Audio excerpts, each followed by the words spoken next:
Well, boils and ghouls, it's your old pal, John Kassir, the voice of the Crypt Keeper. And I want to welcome my good fiends of the Horror Heals podcast. Is horror good for mental wellness? But of course it is.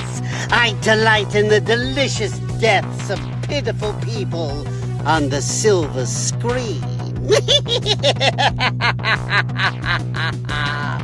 So get ready for a hell of a good time with my new fiends, Corey and Kendall, on the Horror Heals podcast.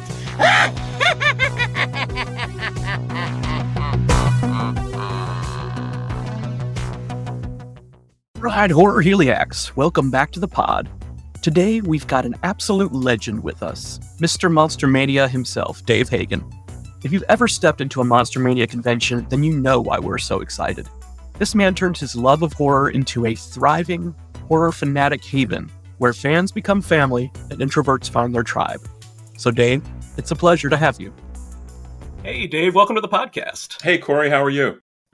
I am doing fantastic. I wore this jacket just so you'd recognize me, otherwise I didn't know who I was outside of it. The flashiest jackets at all our shows. And I've been talking about this a couple of times on our other podcast, Family Twist, and recording for this one, that it's real, because I'm kind of an introvert, believe it or not. Dude, I am too. That was one of the things I was going to talk about. Like, you would not know it from, I'm forced into being the representative for the show, and I do the Q&As and the costume contest hosting. But the reality of it is, I'm the guy at the party that's not talking. I'm the wallflower. Same, and that's So I've found that and I like dressing like this. It's not like I don't like it. It's just, but it does draw attention to me, and that way I don't have to start a conversation. Somebody's already coming up to me. Yeah. And then once it's started, then I'm totally fine. Is that at the shows specifically, at the conventions, or is that regularly? So I started wearing blazers just because I don't know, I kind of liked the look. Actually, it's so funny. My partner brought one home from like Lost and Found at some point, and I was like, I really liked it. I'm like, I like this whole idea of like maybe blazers and jeans or something. And then I got a red velvet smoking jacket from somewhere. And I started wearing, and that was the only jacket that I wore when we were living in the West Coast to cons. So, but I'd wear that jacket with like a t-shirt and like Vans shorts and like, skater shoes. It was really cool.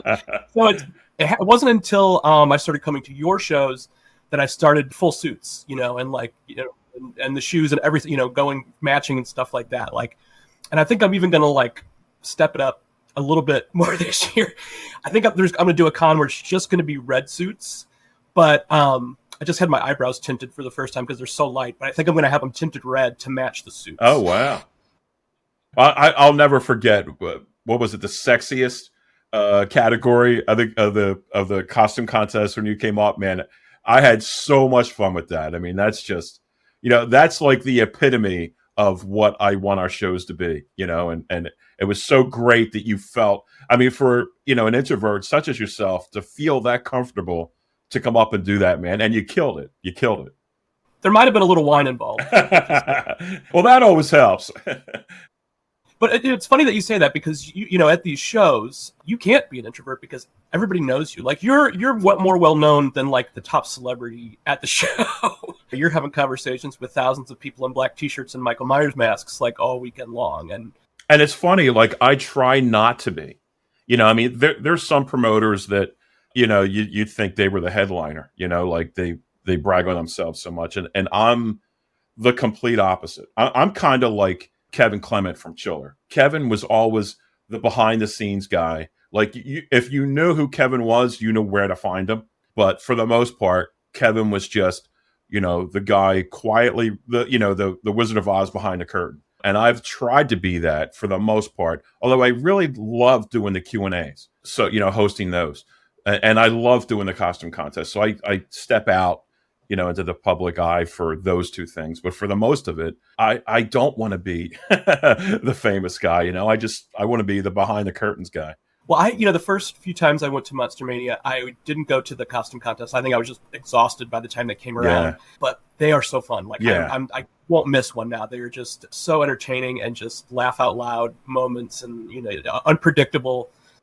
Yeah, it's my favorite part of the whole weekend. I get to do it. My two sons host. It's funny. My two sons are like the complete opposites of each other. Doug is the outward, boisterous kind of guy, and Dave is like the reserved guy. But he'll hit you with a quiet one-liner that like sneaks up on you, like when you go, oh, that's what he said. I love doing it, and I like the unpredictability of it. To me, it's like, I don't know if you remember like the Gong Show from years ago. Yeah. To me, it's like the Gong Show. You never know what's going to happen, and that's the fun of it all. There's people falling off the stage. Yeah, unfortunately, yes. All sorts of shenanigans. I fell off the stage in Maryland. Yeah. I was stepping down, and the hotel didn't set up the stage steps right. So when I stepped down onto the top step, the steps flipped, and man, I'll tell you, I took a friggin' fall, man. I thought I broke my collarbone, and it was right before the costume contest, just as we were setting up and stuff like that. So I got through the costume contest. We did that final, the Shining photo op with everybody in the room, and then I thought I was going to the hospital, but I went to the hospital like 2 days later, I think that Tuesday, but nothing broken or anything. But boy, talk about falling off stages. I can add that to my list of things that I've done at my shows now. I'm gonna lose the jacket here. Just it's getting a little warm. It's like 90 degrees here in New England, but I'm sure you recognize the shirt. Oh, there you go. Yes. So this was my first. Oh boy, movie, and boy, it was a doozy. Yeah, that one was a doozy.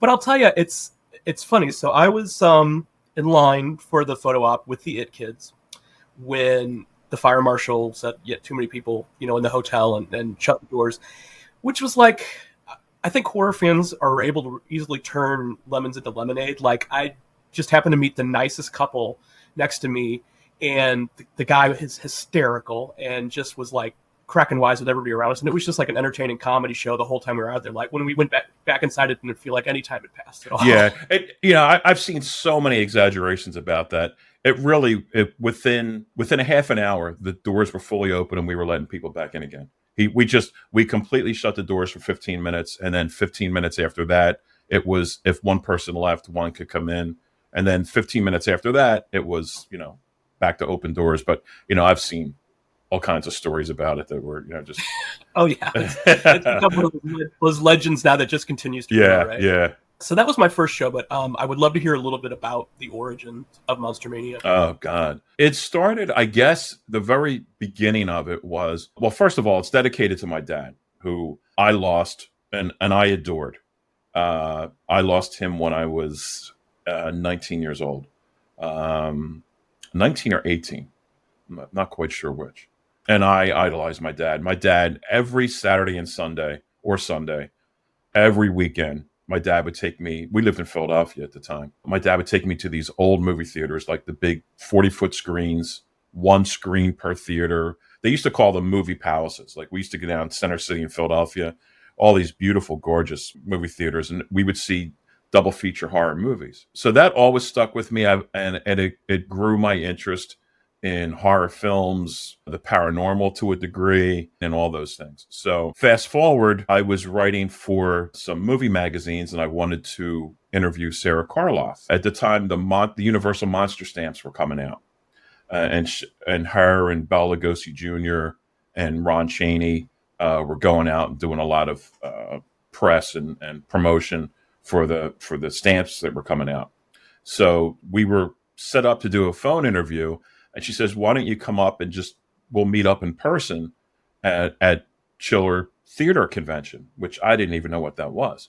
So I said, "Oh, give me the details and whatever." So she gave me the address and the dates and all that, bought a ticket, went up, and I was just completely blown away. I was like, wow, like, I have found, my home. I started becoming a vendor. I was always collecting movie posters and things like that. I was always the guy that my friends would come to see and say, "Oh, where'd you get that poster? Where'd you get this?" And I would wind up buying it for them. It was kind of like in the very beginning of the internet really becoming a big thing. long story short, we became vendors, and my sons would help me with it. I became a staff volunteer for this classic horror convention in Pittsburgh called Monster Bash, run by Ron Adams. Incredibly nice guy. So I was a staff member for him for a few years, then became a vendor at his shows, and then helped Carolyn Monroe at one time be like her assistant, when her stepdaughter couldn't fill in for her one weekend in Ohio. And then we were coming back from the Monster Bash in Pittsburgh, my oldest son Dave and I, and it was like a 6-hour drive home. So we were kicking around the idea like, oh, if you were going to do a convention, what would you do? How would you do it? What would yours be like? We could do this, that, and the other thing. So by the end of the 6-hour drive, I was like, wow, like we have an idea for a great convention, I think. And the Philadelphia area at the time had nothing like that. The only thing we had Creation used to come around with Star Trek conventions. Okay. And I had gone to a couple of those and enjoyed those. At the time, I used this program called Front Page where you could create a website on your computer, but you didn't have to like upload it to the internet. So I created this website and I said, what do you think? And Dave's like, are we going to do this? I said, well, I think so. So I had reached out to some hotels, and the thing that really made us do it, the one hotel in Cherry Hill came back and offered us dates. And the first day was my father's birthday, September 26th. And I'm like, this something, this is, whatever it is in the universe is telling me this is what we should do. And I had heard like, first conventions are always failures. You're going to lose a lot of money. And I had heard this from other promoters. And we were lucky right out of the gate. We got on to, back at the time, newspapers were a thing. And on Fridays, they used to have the pull-out weekend entertainment section. We were on the cover. I've got them framed above me. We were on the cover of 3 different pull-out sections. And the turnout was great, like way better than we were prepared for. My chief of staff, an hour into it, quit. Oh, wow. Yeah. Oh, wow. Ken Sykes was a friend of mine from we used to host horror movie nights at a local theater in New Jersey. And we did one in Philadelphia, too. So a friend of mine from that said, I'll fill in. And he became our chief of staff for, probably the first 10, 12 years. But the whole thing was, it always was and always will be a dedication for me to my father, for all those. It seemed like Sunday afternoon double features, Hammer Horror Films, Vincent Price films. And, we grew up in a neighborhood that was rough. And we grew up in the 70s when there was a lot of, we grew up in Philly. If you remember classic Saturday Night Live, they used to make fun of Frank Rizzo being a Gestapo mayor. He was the mayor at this time period. And it was a lot of racial strife and I grew up in an area that wasn't the best. And man, Sundays in a movie theater with my dad for a double feature movie was as close to heaven as I could get, So the shows have always been and always will be, a thank you to my dad. That's awesome. I love that because, we've been doing this other podcast for a couple of years now, and there's just always seems to be, and I described it to one of our guests yesterday as like those FBI movies where they've got everything on the wall and the pictures and all the red strings are like connected. Yeah. There's connections through every time we talk to somebody. So I lost my dad at 17. Kendall lost his dad at 16. And guess who what they introduced us to. And my dad loved a good jump scare. Like he would be the guy hiding in the closet, just wearing a mask to scare the crap out of the kids. And a flashy jacket, right? No, I don't know where I got that. I don't know. The mailman or something. So interesting that you say that, because that's something that, horror movies are something that Kendall and I first bonded over when we started dating, like we've just this mutual love of horror. And I think you kind of go back to being a young gay person growing up and finding kinship with those characters, because those characters are going through maybe not exactly the same thing, but we certainly relate to them. So, and that's really why we, started doing this, because I tried to talk him out of doing a horror podcast for months, because one, I know how hard it is to do a good podcast because we've been doing one for a while. And two, I was like, look, there's a lot of horror podcasts. There's not a lot of good horror podcasts, but there is a lot of horror podcasts. Like, what are we going to do? What is our thing? What do we have different to say? And really, it was at Monster-Mania, the last one I went to, standing in line to meet Sam Raimi. There was a young kid who was clearly in duress, and I was like this close to just saying like, hey, I'm fine if you want to step out of line, and when it's your turn, we'll jump you right back in. But before I could, somebody commented on the stack of DVDs he was holding, and all that terror and anxiety melted away. And then he was fine for the rest of it. So when I had that aha moment, I'm like, okay, this is what it is. And then you were one of the first people I thought of, like, I wanted to have on, because I'm sure you've heard how many of these stories like that, right? Oh yeah. I mean, we've been responsible, like in a lot of ways too.